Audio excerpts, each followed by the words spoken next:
Salutare, dragi prieteni, mă numesc Claudiu și astăzi vă voi arăta Steam Cracked.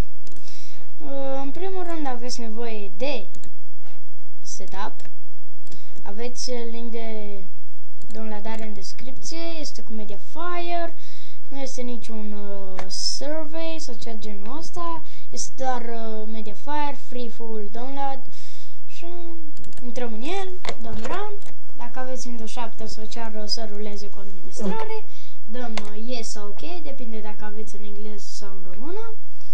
Așa, dăm next, ăsta accept the agreement, dăm next, dăm primul pe al doilea, o să vă apară niște site-uri aici, nu știu ce sunt, dăm next, trebuie să dați pe ele pentru că dacă nu vă lasă să dați next, dăm next, next, next, next, next. Aici de bifața asta, next, install, așteptăm și așteptăm. Așa, dăm next, launch Cracked Steam, finish. Și dăm no. Totdeauna când intrați în Cracked Steam, o să vă apară aceasta, cum ar veni, un update sau așa, ceva de genul ăsta, să vă apară de fiecare dată cum mi-a apărut mie. Întotdeauna să dați nu, pentru că oricum nu se poate updata. Așa, se actualizează acum. Așa. Așteptăm un pic.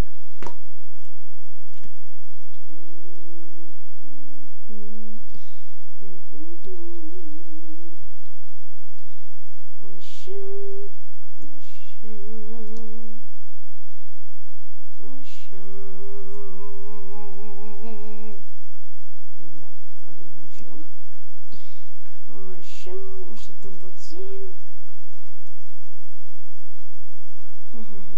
Dăm, dacă nu aveți cont, dați aici create a new account dacă le aveți în engleză, dar eu am cont, așa că voi scrie. O să ne logăm. Ce mă enervează chestia asta. 2 secunde, mă scuzați. Așa, am revenit. Tot zice cum îmi conectez de pe alt computer și îmi cere niște cod de verificare și de apoi de autentificare. Așa, v-am mai spus, dacă nu aveți cont, trebuie să vă faceți cont. Așa.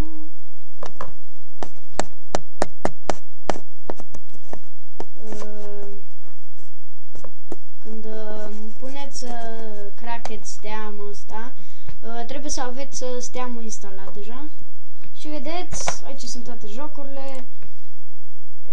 Uite, 18 Worlds of Steel. Mamă, Extreme Tracker, uite că ne filmează American Knockout. Uite, Extreme Tracker, 4x4 Hammer,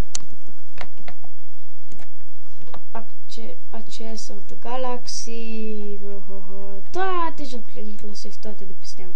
Zuma, Zeno, Zate, Don't Know Jack, You're Empty, Warhammer, Virtual, Unreal, Top Gun, Torchlight, Total War, Shogun 2, Trackmania, chiar Minecraft să vedem. Nu are Minecraft, super bun. Așa, vedeți, pur și simplu merge, nu e niciun fake.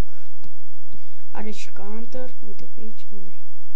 Counter-Strike. Da, vedeți aici.